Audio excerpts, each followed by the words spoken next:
நம்முடைய மாவட்டத்திற்கு மாவட்ட கல்வி அலுவலராக வர இருக்கிறவரும் தற்பொழுது பயிற்சி மாவட்ட கல்வி அலுவலராக இருக்கிற அன்பிற்குரிய அம்மா அவர்கள் எங்கள் அன்பு குழந்தைகளை வாழ்த்தி இந்த மன்றம் செழிக்க வாழ்த்துறை வழங்க அன்போடு கேட்டுக்கொள்கிறேன்.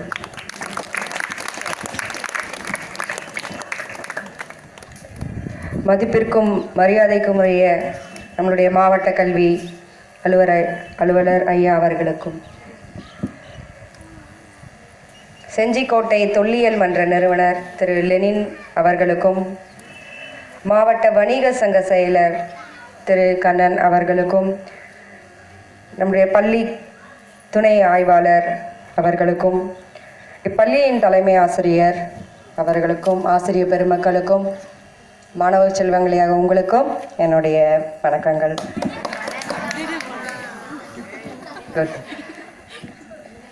நான் நேற்று ஒரு ஸ்கூலுக்கு இன்ஸ்பெக்ஷனுக்கு சிஓவோட போயிருந்தேன். ரொம்ப லேட்டாக வீட்டுக்கு போகும்போது சாருக்கு ஃபோன் பண்ணி அந்த இன்ஸ்பெக்ஷன் பற்றி பேசுவோம் அப்படின்னு சொல்லிட்டு இருக்கும்போது, இந்த மாதிரி உங்கள் பள்ளியை சொல்லி இந்த ஸ்கூலில் வந்து ஒரு தொல்லியல் பாதுகாப்பு மன்றம் தொடக்க விழா இருக்குமா, நீங்கள் வரணும் அப்படின்னாங்க. எந்த ஸ்கூல் அப்படின்னும் போது பெண்ணாகர் அப்படின்னும் போது எனக்கு உங்கள் தலைமை ஆசிரியர், இதுக்கு முன்னாடியே நான் பல தடவை அவங்கள பார்த்துருக்கேன். அவர் வந்து அவருடைய பள்ளியை பற்றி சொல்லும்போது எனக்கு ஆச்சரியமாக இருந்தது. நீங்கள் வரணும் அப்படின்னா, கண்டிப்பாக நான் வரேன் அப்படின்னு நான் சொல்லியிருந்தேன். ஆனால் உண்மையாலுமே நான் இங்கே சார்ஜ் எடுத்ததுக்கு அப்புறம் தான் வருவேன்னு நினச்சேன். என் மனசுக்குள்ளே இந்த பள்ளி இருந்தது, உங்கள் ஸ்கூலில் வரணும் அப்படின்றது எனக்கு இருந்துட்டு இருந்துச்சு.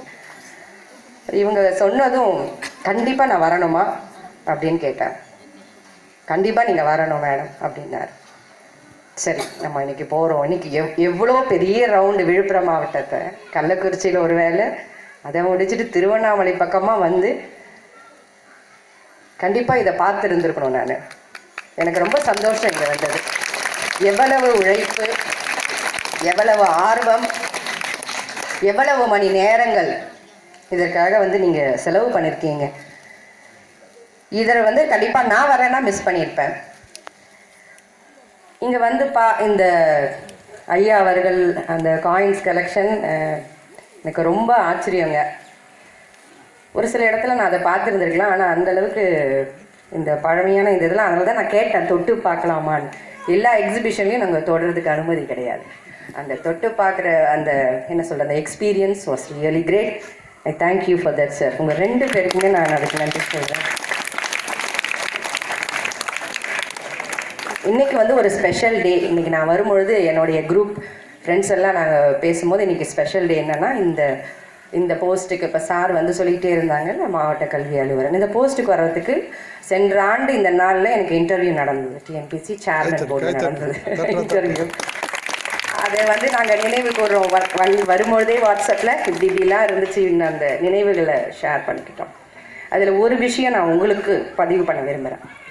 நான் அந்த இன்டர்வியூஸ்லாம் தனக்கு என்ன தான் தெரிஞ்சாலும் அடுத்தவங்க கிட்ட அந்த எக்ஸ்பீரியன்ஸை வாங்கணும். அப்போ எனக்கு ஒருத்தர் சொன்னது, உன்னை எதிர இருக்கிறவங்க, உன்னை இன்டர்வியூ பண்ணுறவங்களுக்கு உன்னை பற்றி தெரியாது.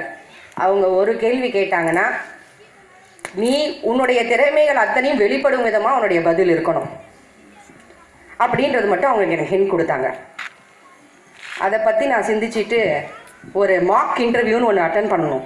பண்ணாதான் நமக்கு வந்து அந்த தைரியம் வரும். இதுக்கு இன்னும் சென்னை போய் ஒரு கோச்சிங் சென்டரில் போயிட்டு அந்த மார்க் இன்டர்வியூனா முன்னாடி மாடல் மாதிரி, அப்போ அங்கே போயிட்டு அந்த மார்க் இன்டர்வியூவில்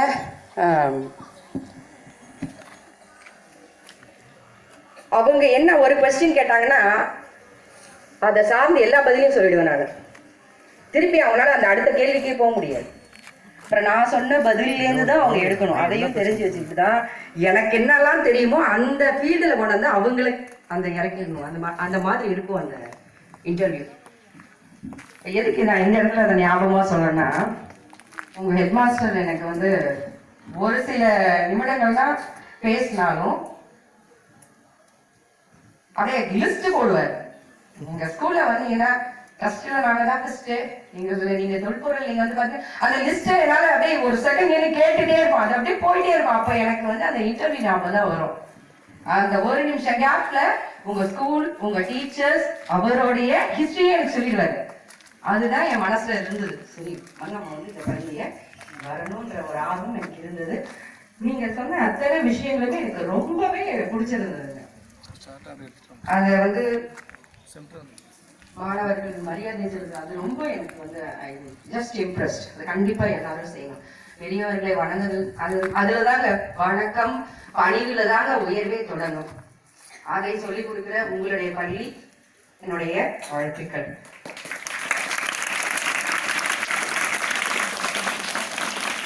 எனக்கு ரொம்ப பிடிச்ச ஒரு ப்ராவம் இருக்கு, அதை நான் உங்ககிட்ட ஷேர் பண்ணி விரும்புறேன். Be the best or be with the best. Be the best or be with the best. நம்ம சிறந்த இடத்துக்கு சிறந்த ஆளா இருக்கணும் இல்லையா? யார் அந்த இடத்துல அவங்க கூட இருக்கணும், அவங்க கூட ஒரு ஃப்ரெண்ட்ஷிப்பா இருக்கணும். அது எனக்கு ரொம்பவே பிடிக்கும். ஆனா எப்பயுமே ஃபர்ஸ்டா இருக்க அந்த be the பெஸ்டா இருக்கதான் நானும் ட்ரை பண்ணுவேன். நீங்களும் அந்த மாதிரி தான் இருக்கணும். இந்த சிரிச்சுக்கிட்டே தான் இருப்பேன் நான். அந்த ஒரு 3 மாசமா என்னுடைய இயல்பு ரொம்ப பேச அப்படியே ஸ்மைலிங்கா இருக்கும். முன்னாடி இருந்த சிஓவும் சொல்றாரு, இல்ல என் கூட இருக்க ஃப்ரெண்ட்ஸும் சொல்லுவாங்க, உன்னுடைய இந்த போஸ்டுக்கு வந்துட்டு கூட உன்னுடைய இயல்பே மாறிடும் அப்படின்னு சொல்லுவாங்க. சொல்லிட்டு தான் இருக்காங்க. இன்னைக்கு நீ ஜாலியா ஃப்ரீயா அப்படியே சிரிச்சுட்டே இருக்கலாம், அந்த போஸ்ட்ல உட்காரும் போது உனக்கு தெரியும் அப்படின்வாங்க. ஆனா இப்படி ஒரு பள்ளி, இது போன்ற பள்ளிகளை நாம பார்க்கும்பொழுது உண்மையுமே நான் வந்து எனக்கு இன்னைக்கு ஃபுல்லாவே நான் இப்ப இங்க வந்ததுல இருந்தே நான் ரொம்ப மகிழ்ச்சியாவே இருக்கேன். ரொம்ப சந்தோஷம். இந்த பிள்ளைங்க பேசுறாங்க பாருங்க, அது 1 minute ஸ்பீச்னு சொல்லுவோம். அந்த 1 minute ஸ்பீச் எனக்கு ரொம்ப பிடிச்சிருந்தது. அந்த டாபிக் செலக்ட் பண்ண ஆசிரியர்களுக்கு என்னுடைய வாழ்த்துக்கள். அதை ட்ரெயின் அப் பண்ணி அந்த பாயிண்ட் பண்ண அந்த மாணவிகள் என்னுடைய மனமார்ந்த பாராட்டுகள். ஹிஸ்டரி இன்னைக்கு ஏற்ற டாபிக், ஆக்சுவலா இந்த மாதிரி டாபிக்னா அதுக்கேற்ற மாதிரி தான் நான் பேசுவேன். என்ன டாபிக்கோ ப்ரிசைஸா ஷார்ட்டா முடிச்சிருவேன். ஆனா உங்களை பார்க்கும்போது இவங்களுடைய செயல்பாடுகள் ரொம்ப பெருசா இருக்கிறதுனால பல டைமென்ஷன்ல இருக்கிறீங்க, அதனால பல விதமா பேச வேண்டியதா இருக்கு. இந்த டைம் கூட எனக்கு பத்தாது போல. எனிவே உங்களை மாதிரி நான் ஒரே ஒரு நிமிஷம் அதை உங்களுக்கு பசங்களுடைய மீட்டிங்கிறதுனால ஒரு கதையோட தான் நான் முடிப்பேன். சுனிதா வில்லியம்ஸ், வீனஸ் வில்லியம்ஸ் கேள்விப்பட்டிருக்கீங்களா? யார் அவங்க? ஓகே, அதுல இன்னொரு மாத்தி கேட்கிறேன். சுனிதா வில்லியம்ஸ் சொல்லிடுங்க. செரீனா வில்லியம்ஸ், வீனஸ் வில்லியம்ஸ், இவங்க 2 பேர் பற்றி. ஏன்னா நீங்க நியூஸ் பேப்பர் படிச்சுட்டு இருக்கீங்க. டென்னிஸ்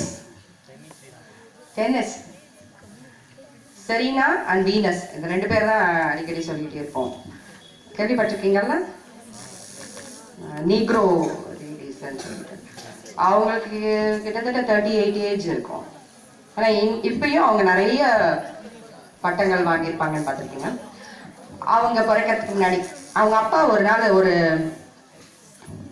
இந்த மாதிரி டென்னிஸ் விளையாடுக்கு, அவருக்கும் அதுக்கும் சம்மந்தமே இல்லை, அந்த டென்னிஸ் விளையாடுற கோர்ட்டுக்கு போறாரு. ஏன்னா அவங்க பாஸ் வந்து அதை பார்த்து ரசிக்கிறவர். உடனே ஒரு ஃபோன் வரவே அந்த பாஸ் போயிடுறாரு. இது என்னன்னு கவனிச்சு வைங்க இந்த ஸ்கோர் எல்லாம் அப்படின்னு சொல்லிட்டு வில்லியம்ஸ் கிட்ட சொல்லிட்டு போயிட்டாரு.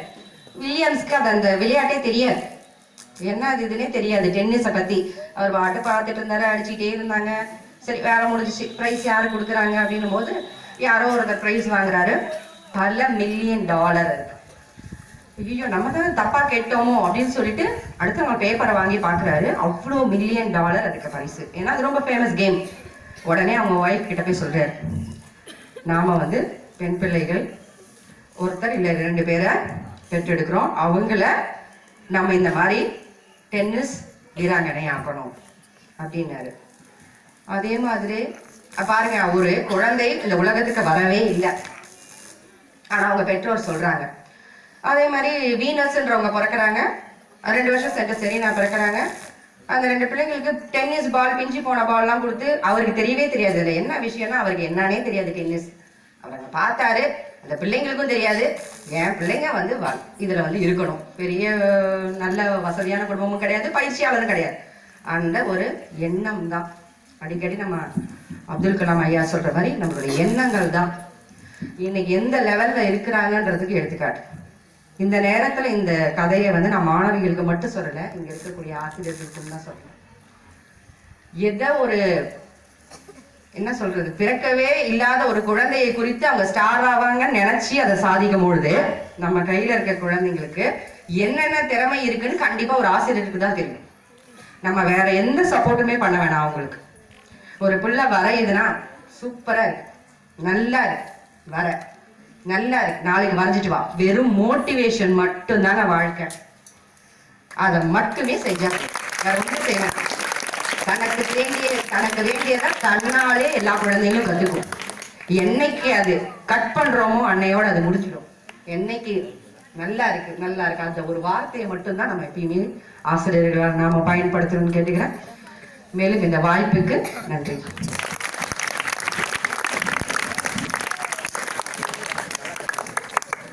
மிக சிறப்பானதொரு உரை ஆற்றி அமர்ந்திருக்கிற மாவட்ட கல்வி அலுவலர் அம்மா அவர்களுக்கு பள்ளியின் சார்பாக உள்ளம் கனிந்த நன்றியை தெரிவித்துக் கொள்கிறேன்.